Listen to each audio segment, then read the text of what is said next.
A game of Entropy is played in two phases, the life phase and the afterlife phase.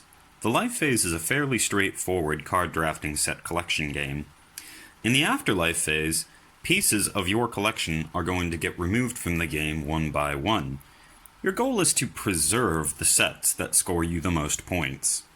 At the beginning of every round in the life phase, we're going to deal 4 cards in the center of the table. In this example, I'm the first player, so I'm going to draft this 8.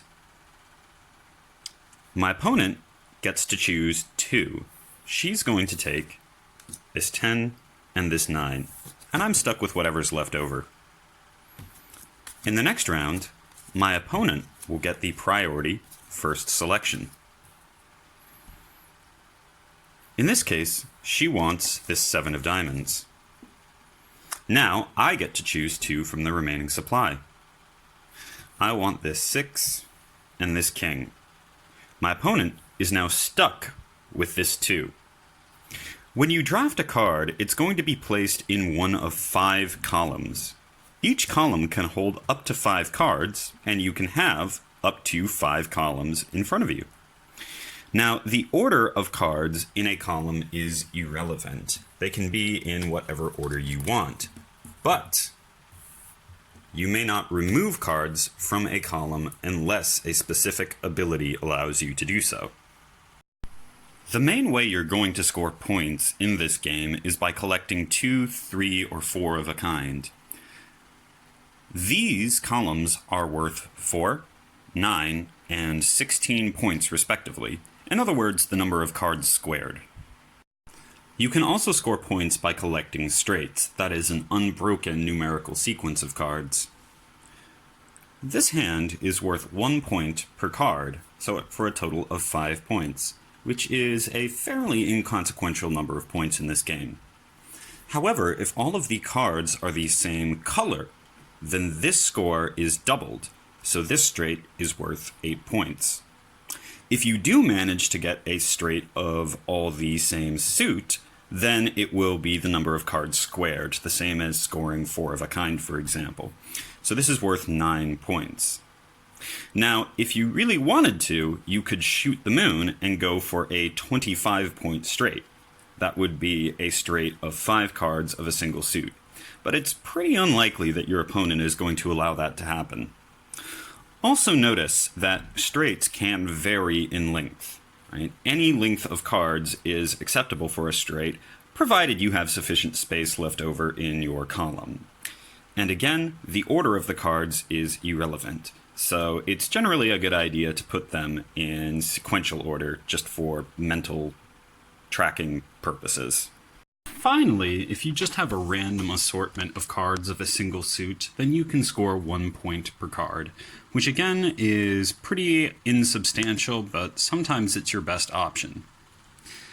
Now, it's very important to note that sets in this game are all or nothing for the purposes of scoring.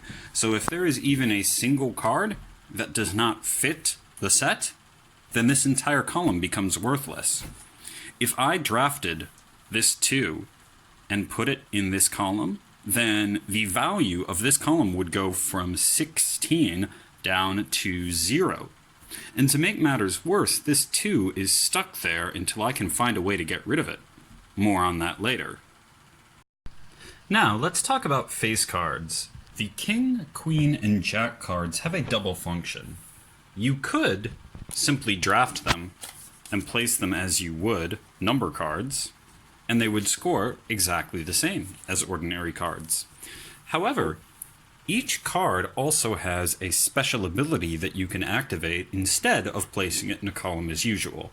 So when you draft a place card, simply put it on top of a column sideways to indicate that you're using it for its power and not to score points. The Jack enables you to move cards from one set into another. Place the Jack over the destination column, and you can choose one card to place in the column with the Jack. Now, it has to go into the column that I play the Jack over. And there must be sufficient room left in this column for me to place another card. So if doing so would cause me to go over that 5-card limit, this would become an illegal move. Which brings me to the queen. For every queen that I place on top of a column, the hand limit for this column increases. So placing a queen over this column would enable me to draft a 6th card. This is extremely useful when you are building sets of cards. Finally, the king can be placed in a blank space on the table, and this enables me to start a column above the 5-card limit.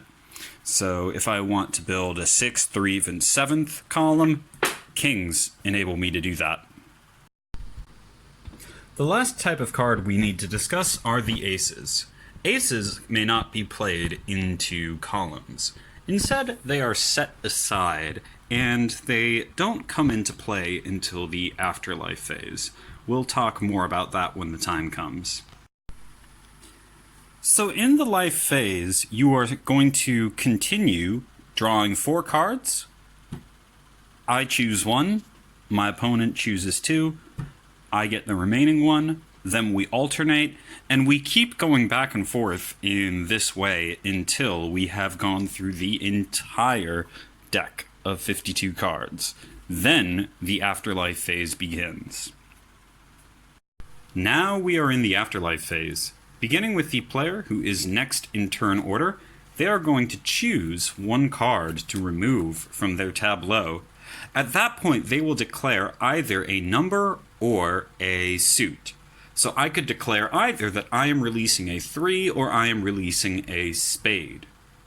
Whatever I declare, my opponent must release a card of the same type.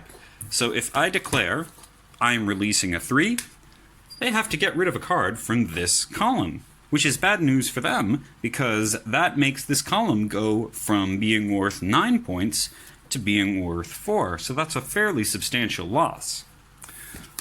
On the other hand, if I were to declare that I'm releasing a heart, they would either have to lose this 3, which they don't want to do, or they would have to lose a card from this column, which they also don't want to do because this is a fairly valuable straight. So when you are removing cards from your tableau, one of your goals is going to be to screw over your opponent by making their columns less valuable. However, you may find yourself in a situation where you have cards that you don't want. Remember that 1 superfluous card is enough to make a column worthless. So if this were my tableau, I would really want to get rid of this too.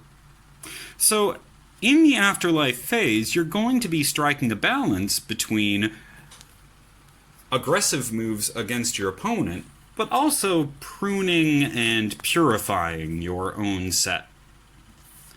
Now, each player is going to choose a total of 4 cards to remove. We're going to alternate turns, 1, 1, 2, 2, 3, 3, 4, 4, and then the afterlife phase will come to an end. And however many cards are left over at that point are what we will use to score the game. Now, what happens if my opponent discards something that I really cannot afford to lose? For example, let's say they decide to release a queen. That would force me to discard this one. And because that breaks the sequence, this goes from being worth 16 to being worth 3. This is where aces come in. After an opponent has declared what they are releasing, if I want, I can discard an ace in place of a card from one of my columns. So aces are essentially a shield or a get-out-of-free card that prevents you from having to lose cards that you don't want to lose.